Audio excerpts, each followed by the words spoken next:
Leonardo da Vinci disse que, onde o espírito não trabalha com as mãos, não há arte. Em tempos de rotinas no piloto automático, tantas telas e enxurradas de informação, trabalhar com as mãos pode ser revolucionário. Hoje, nesse episódio de estreia, eu, Aida Dias, recebo Davi Jesus Vignoli, aqui na Reconexão Criativa. Um programa de entrevistas para a gente poder conversar com pessoas do cenário da criatividade que trabalham com brilho nos olhos e buscam uma vida de mais conexão com elas mesmas. Bora lá? Seja muito bem-vindo, Davi. Muito obrigado aí, o prazer é meu. É muito bom a gente estar aí nesses inícios, né, com pessoas que a gente admira muito. E para começar, né, eu acho que é fácil mostrar assim, o quanto eu sou fã do trabalho do Davi, porque a gente está na sala de estar da minha casa, que tem a alegria de ter obras na parede, que são ilustrações feitas pelo Davi. Nas prateleiras da nossa casa também tem os livros do Davi, e é sobre isso que a gente vai conversar. Estava até pensando assim, como apresentá-lo, né? Eu acho que a gente pode falar que é um designer gráfico e ilustrador, mas na verdade é muito mais do que isso. E eu vi que me faltava palavras, mas eu tive a sorte de, ao lado do Davi, da esposa dele, aqui em BH, no momento de turismo, aprender uma palavra nova, que é polímata. A gente descobriu que polímata é uma palavra, né? A gente viu na exposição de Leonardo da Vinci, que é aquele que, eu até anotei aqui, que vem do grego polímatos, que significa aquele que sabe muitas coisas. Olha só, eu não lembrava disso não. Pois é. Então, e aí eu acho que tem isso, né? O Davi, ele faz essas ilustrações, escreve as graphic novels, que qual que é a melhor tradução para o português, assim, desse estilo de quadro? O pessoal chama às vezes de novela gráfica. Que a gente também vai conversar sobre isso. Eu estou aqui com esses dois livros que o Davi lançou, que é o Novo Mundo, né, em português, e A Garota... A Menina no Himalaia. A Menina no Himalaia. E que são essas duas, então, novelas gráficas.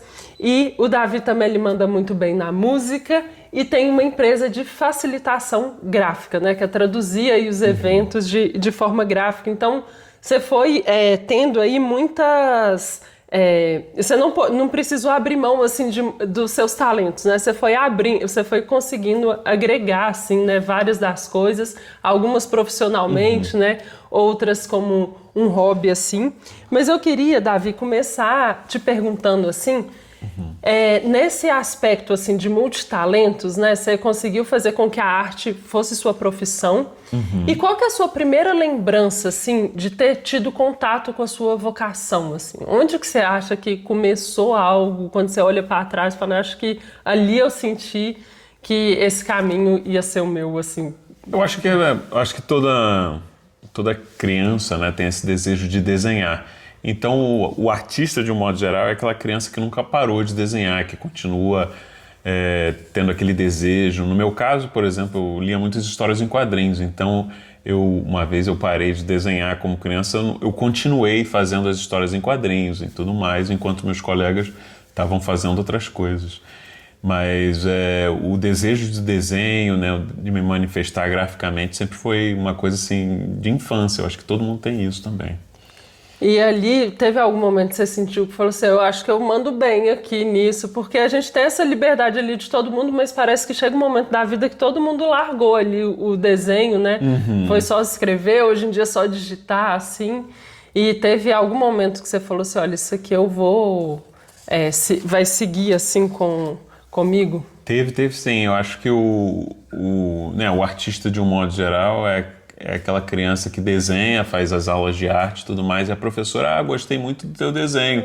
E acaba se destacando, mas esse destaque vem muito pelo amor que a gente tem por aquilo, né? Que a gente se dedica horas e horas a fazer aquilo, então eventualmente vai se destacar.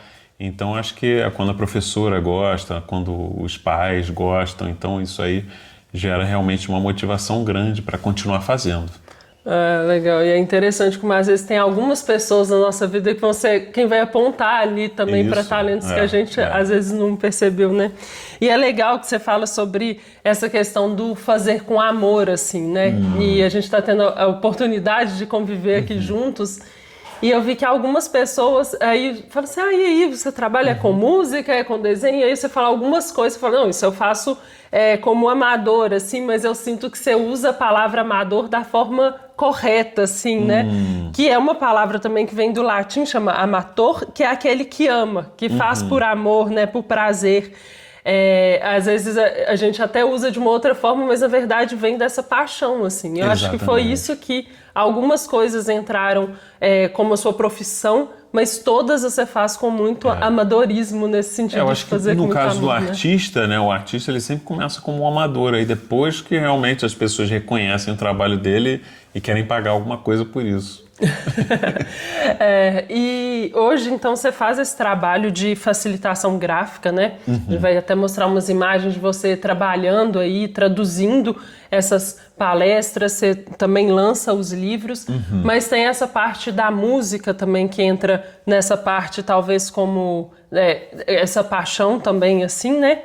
E o que você acha que contribuiu para você não ir abandonando algumas dessas suas paixões? Porque a gente vê muito, né, às vezes tem pessoas que têm talentos ou interesses diversos e chega no momento a gente deixa de lado e fala, não, agora eu vou focar nisso aqui porque isso aqui virou minha profissão, né?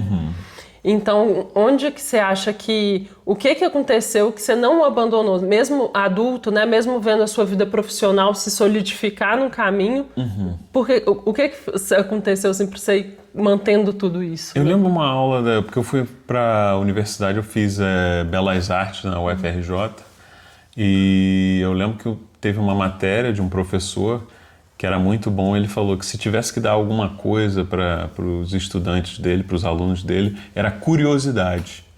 Então essa questão de se manter curioso, né, de fazer outras coisas, né, testar algumas técnicas diferentes de arte ou música. Então eu gosto sempre de explorar essas diferentes disciplinas, vamos dizer assim. E eu acho que uma das coisas também, eu acho que meus pais também me ajudaram muito nessa questão de não julgar muito. Você testa, vê se funciona, vê se gosta e aí depois para, né? Então eu acho que para um artista é importante não se julgar muito, né? Então só brincar, né? Mais ou menos tentar fazer as coisas sem pensar muito em mostrar para os outros, mas para você se descobrir como artista. Massa. E em termos da sua agenda, assim, como que você consegue também, né, que a gente vai ficando cada vez com mais coisas para fazer, assim, né? Como que você organiza também para não abandonar nenhum dessas paixões, assim, né? Dessas áreas que você gosta? Eu acho que é uma coisa meio que espontânea. Eu acho que eu não tenho assim uma técnica assim. Agora vou me focar. Eu acho que talvez essa seja uma das piores coisas. 2 horas por dia eu faço isso, 2 horas por dia eu vou tocar violão. Muitas rigidez na arte não funciona. Essa coisa é meio espontânea, meio orgânica, né? Então não dá para seguir um ritmo militar, né? No processo criativo. Então eu diria que realmente o que você tem o desejo de fazer naquela hora você faz. E obviamente nutrir, né, o seu vocabulário visual e artístico com diferentes influências, né? Sim. Nesse sentido, assim, né, dessa nutrição, né, eu acho que esse é um aspecto também que sempre me chama a atenção quando eu vejo sua trajetória de vida, assim, que é esse aspecto até o quanto é multicultural, assim, né? Você realmente conseguiu emergir e tá contaminado aí, né, por muitas culturas diferentes. Eu acho que isso talvez também tenha um link com a sua forma de trabalhar, né? Então você é brasileiro, carioca, né, do Rio, mas que casou com uma polonesa, morou 5 anos na Áustria, né, 15 na Inglaterra. Eu acho que é das poucas pessoas que eu convivo que já viajou para os 5 continentes, né, seja a trabalho, a turismo, então eu acho que isso é um aspecto muito forte, né? Você tem contato com muitas culturas, teve esse seu deslocamento, né? Você saiu assim geograficamente também, você se movimentou. E eu queria saber, assim, como que você sente que isso hoje influencia, assim, na sua criação, sabe? Essa questão de, às vezes, a gente fica muito realmente no nosso universo, né? Até geograficamente, assim, né? E você teve essa ampliação mesmo de olhar, né? Eu acho que foi uma coisa também espontânea, muito relacionada também ao coração, né? Eu fui para a Europa porque minha esposa é da Polônia, né? Então tem esse aspecto assim. Eu, na verdade, nem tinha, assim, pessoalmente, nunca tive muita. Já tinha visitado a Europa, mas não tinha nenhum desejo assim de morar em outro país e tudo mais. Mas isso acabou me ajudando muito, né? Nessa questão de entender outras culturas. Quer dizer, entender entre aspas, porque entender é difícil, né? Se colocar no local do outro. Mas a gente entende que o ser humano ele é né? No mundo todo. Eu acho que isso é muito legal. Mas eu sempre tento, quando eu faço meus trabalhos, tentar fazer o mais universal possível. Eu tento, será que isso não está muito... Um brasileiro vai entender, só um brasileiro vai entender isso, mas eu tento imaginar de uma forma que vai ser mais global, vamos dizer assim. E o que eu tento fazer... Mas no final das contas, né, mesmo tendo aquele pensamento inicial, tento realmente... Isso vai me agradar? Então, no final das contas, é sempre assim, eu gosto, eu amo o que eu estou fazendo, essa história que eu estou fazendo, então, se eu amar, né? Eu sempre pergunto também à minha esposa, que ela sempre me dá umas dicas boas também, porque ela vai ter também uma visão diferente. E é interessante a gente usar essa parte aí do coração, como você falou, como bússola, né? Que eu acho que é outra coisa que a gente vai aprendendo, assim, conforme vai aprimorando em técnicas e tal, e deixando isso de lado, né? Nas nossas tomadas de decisão até, né? Mas é interessante que no meu caso, por exemplo, teve essa questão até da escolha da profissão, por isso que eu fui para o design gráfico, porque eu queria fazer histórias em quadrinhos. Mas então teve esse equilíbrio de amor, né? Porque eu amava histórias em quadrinhos, mas eu não via que tinha ali um futuro financeiro, assim. Até existem muitos artistas brasileiros que fazem, né, histórias em quadrinhos e vivem bem desenhando para editoras do exterior, mas eu achei que seria um pouco difícil, então fiz design gráfico, porque tinha uma aplicação comercial aqui para o Brasil mais fácil.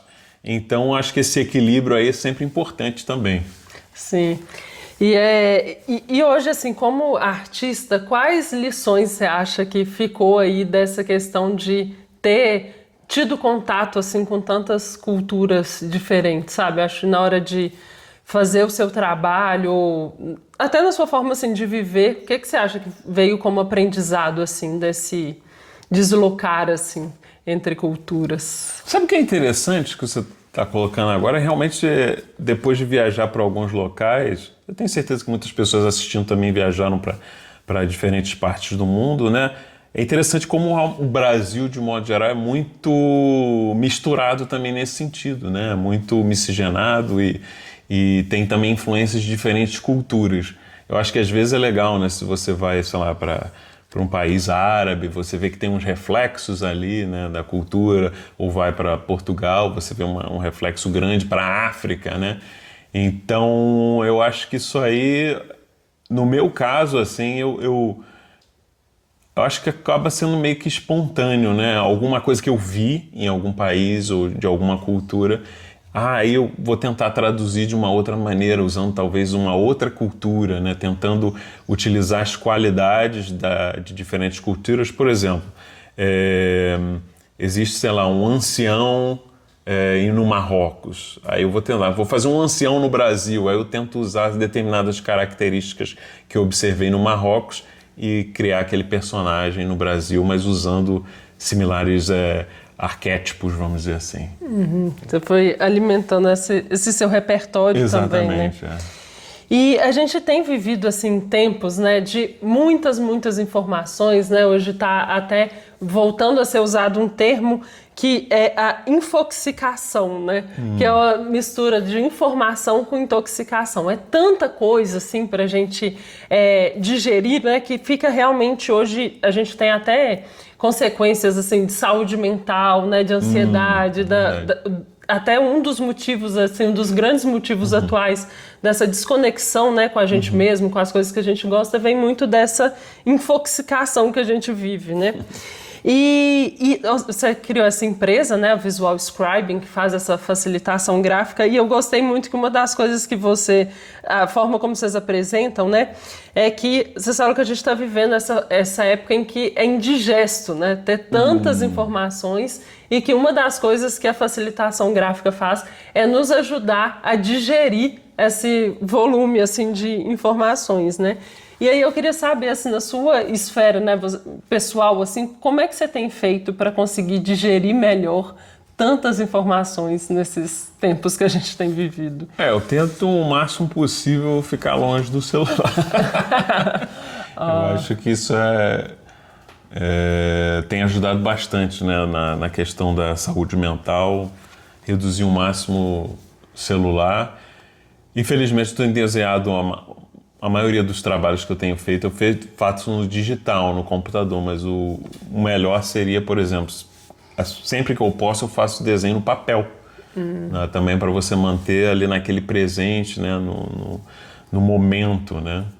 Então, acho que o quanto máximo possível as pessoas puderem ficar longe do celular e viver aquele presente, né? Aquele momento, né? Seja tocando um violão ou seja desenhando, né? Isso vai ajudar bastante, né, nessa questão da saúde mental. E a arte está aí para ajudar a gente, né? Esse resgate das atividades offline, né? Que tem ficado hoje raras, assim, né? Exato. E até o nome, assim, né, do Visual Scribing, uma das coisas que vocês falam, assim, na empresa é que nós, como seres humanos, somos visual learners, assim, né? E você podia explicar, assim, um pouco desse aspecto, dessa aprendizagem visual, assim, né? E essa importância também da gente visualizar as informações, né? Porque também tem esse volume, às vezes, sei lá, de texto enorme, né? Exato. De coisas que...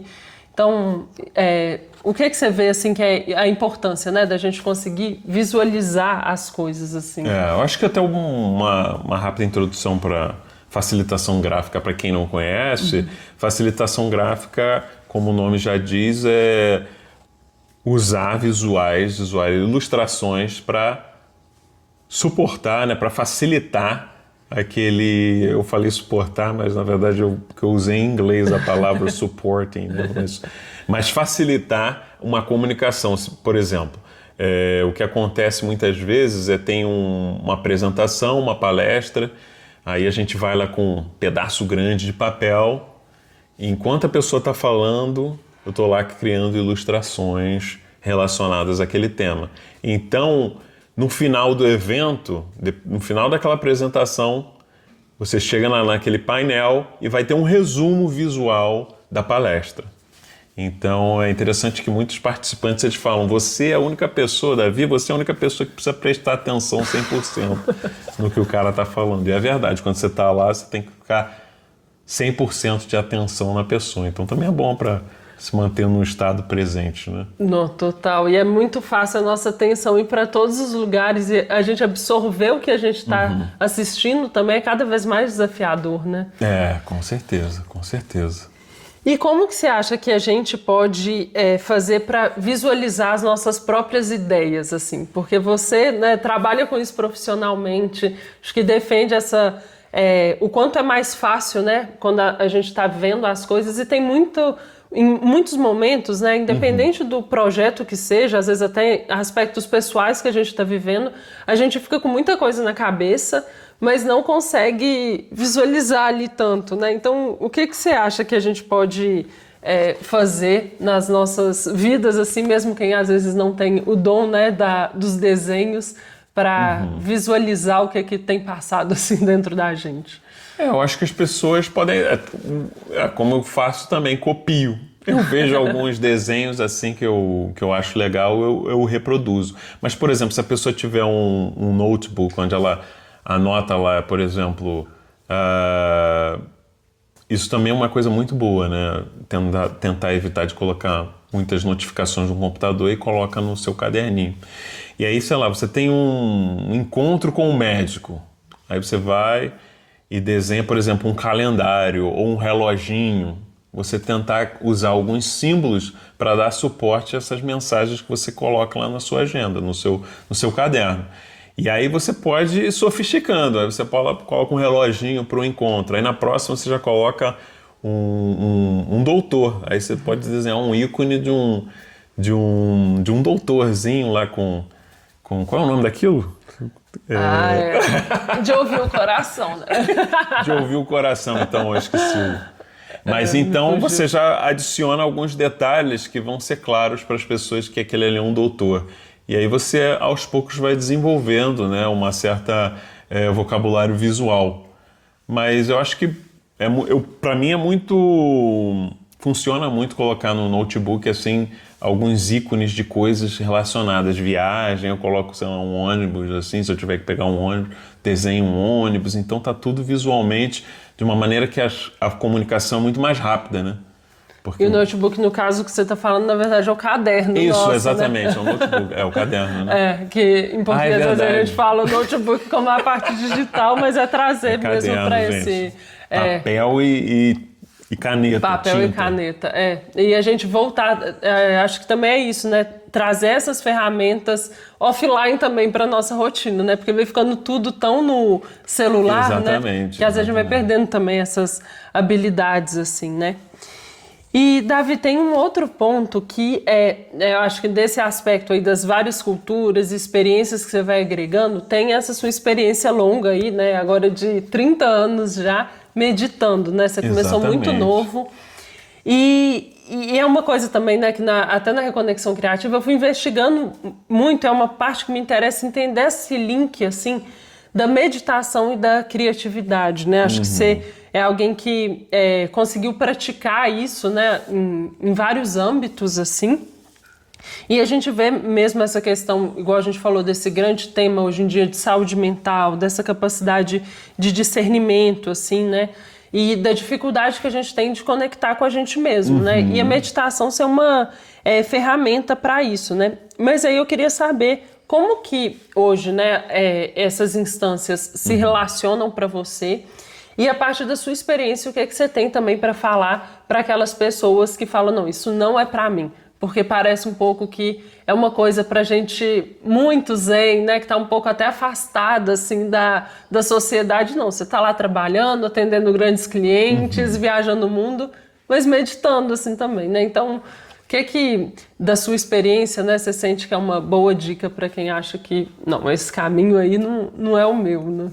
A meditação vamos dizer assim, a base fundamental do meu ser, assim, da questão criativa também, porque a meditação ela vai ajudar muito na questão da saúde mental, de manter os seus pensamentos, reduzir o fluxo de pensamentos e fazer com que você fique naquele estado presente, né, naquele momento, viver o momento.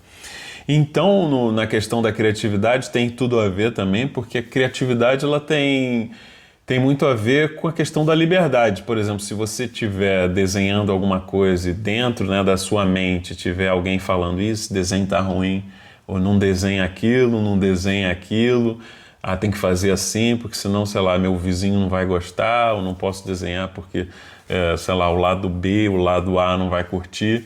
E aí você já perdeu ali até o seu ímpeto criativo, né? A sua própria identidade e liberdade.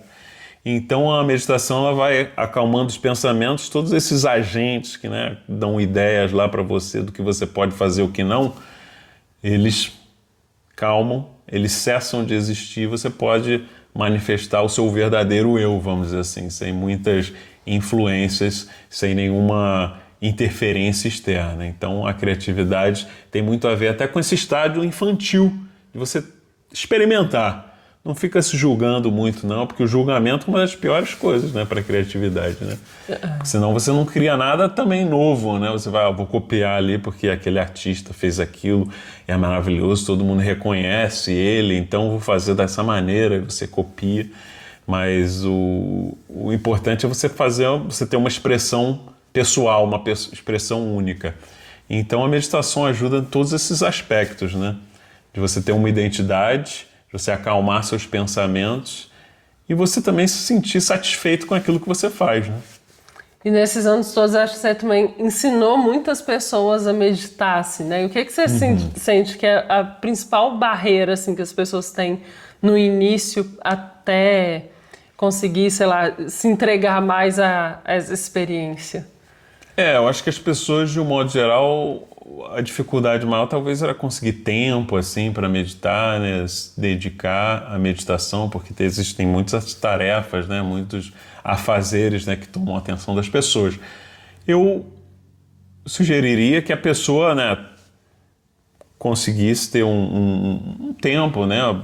Sei lá, 10 minutos, né? 15 minutos todo dia, pela manhã, pela tarde, para fazer uma meditação. Mas isso é uma coisa que é muito boa para a pessoa, então é um investimento. É um investimento. Aquele tempinho ali é um tempo para você. É um tempo onde você vai se reconectar com você mesmo.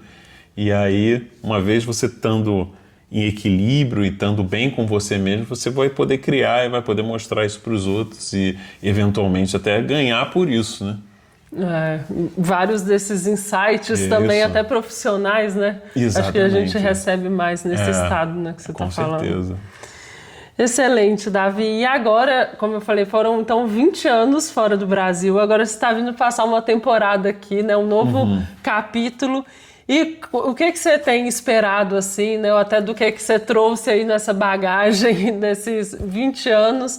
O que você vislumbra aí pelas essas próximas páginas em brancos, em termos criativos? Eu estou esperando a expectativa de crescer, né? Como artista, crescer como um praticante também de yoga, meditação, né? Evoluir. E, obviamente, né? Tá num país um pouco mais quente, né? Que eu estava na Europa. Então, poder ir para a praia. Então, eu acho que é isso, é essa expectativa de a gente estar desenvolvendo, porque também isso é muito importante, né? Eu acho que nesse ponto, né, o artista, de um modo geral, ele não fica satisfeito, né? Se ele não ficar satisfeito com alguma coisa, ele não vai aceitar aquilo, né? Eu acho que isso também é uma das coisas que me motivou a continuar desenhando, continuar fazendo, porque você precisa fazer, senão você não está satisfeito. Eu acho que muitos artistas falam, né, que se ele não fizesse aquilo, ele não existiria, né? Então, eu acho que esse propósito de vida também é uma coisa que te dá uma paz de espírito também. Então, eu acho que as pessoas que têm esse desejo, elas têm que fazer. Têm que fazer a arte, têm que fazer aquilo que amam. E minha expectativa é justamente estar podendo nutrir esse desejo artístico, esse desejo espiritual de poder fazer, né, obras que as pessoas admirem e que me satisfaça também interiormente. Excelente. E a gente falar assim para essas inquietudes também que nos visitam, né? Inquietude. Não deixá-las para lá, assim. Muito bom. E, Davi, para fechar, assim, o que você acha que seria uma dica imprescindível para quem busca essa reconexão criativa, assim, você pode falar, para aquela câmera? Para essa câmera? Para aquela lá, beleza. Uma dica imprescindível, eu acho que você tem que todo dia tentar pegar um tempo, né? Tem aquele livro que é muito bom, O Caminho do Artista, né? Ótimo. Você realmente tem que manifestar essa arte, porque se você não manifestar, aquilo ali vai ficar, né, retido no seu corpo, né, na sua alma, e às vezes você não vai se sentir satisfeito. Eu acho que a dica é começar agora. Então tem um exercício que é muito legal, que são as páginas matinais, né, que eu esqueci o nome da Julia autora, Cameron. Julia Cameron. Então ela fala para escrever, né, páginas matinais. Primeira coisa que você faz no dia, você escrever, tirar tudo que está na sua mente. Isso acho que é muito bom também, ajuda até depois da meditação, antes da meditação, você achar esse tempo aí para se manifestar e ver aquilo que está no seu ser, né? Deixar então fluir. Depois pode ser uma pintura, pode ser uma música, alguma coisa, mas eu acho que o que é importante é a pessoa estar fazendo. Porque realmente no início às vezes a pessoa fala que tá um lixo esse desenho ou que eu escrevi, mas o que é importante é a pessoa estar fazendo. Excelente. E a gente só aproveita muito, né? Você ter aceitado e fazer tantas coisas.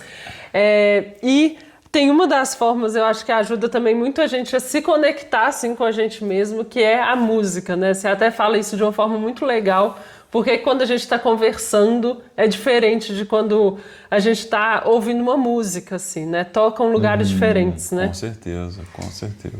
E aí eu queria saber se teve alguma, nessa sua forma assim, né, de compor e etc, se tem algum aspecto que você acha curioso, assim, que seria legal de compartilhar dessa sua relação criativa com a música, assim, para fechar. Tem algo que, sei lá, na sua forma de compor música que você que seja diferente, assim, do restante, a forma como você se inspira? Eu não sei, talvez a forma que eu use, talvez outros artistas também usem, é através da melodia, né? Brincar ali com o violão, brincar, sei lá, com o teclado, você chegar a algumas harmonias, algumas melodias, e a partir dessas melodias compor em cima, escrever algum poema, escrever alguma coisa em cima, usando a métrica da melodia. Mas eu acho que o melhor é realmente ser uma coisa bem espontânea, né? Por isso que eu uso primeiro a melodia e depois vem a letra, né? Eu acho que às vezes é mais difícil para mim, seria mais difícil começar com o texto e criar uma melodia que tenha que combinar com o texto, né? Eu deixo o máximo possível as coisas serem fluidas. E para finalizar, será que então você poderia compartilhar com a gente aqui ao vivo uma dessas que você tenha composto aí nesse sentido espontâneo assim? Tá, então vou só tocar um pouquinho para não tomar o programa todo. Então essa é uma música que eu compus há um tempo atrás. You are the sunlight in afternoon spring. You are the song that I sing. Mother, you are everything. You are the colors, follow the races. You are the end of mistakes. Mother, you are everything we need. Muito bom. E é um dos trechos das minhas favoritas. Ah, legal, legal. Muito bom. Davi, muito obrigada por ter participado desse primeiro grande passo aqui para a reconexão. E foi muito bom ter você, pessoalmente, né? O criador de tantas criaturas aí que habitam e alimentam, me ajudam muito na minha própria caminhada, assim, de me reconectar. Ah, legal, legal. Obrigado pessoal e tchau, tchau.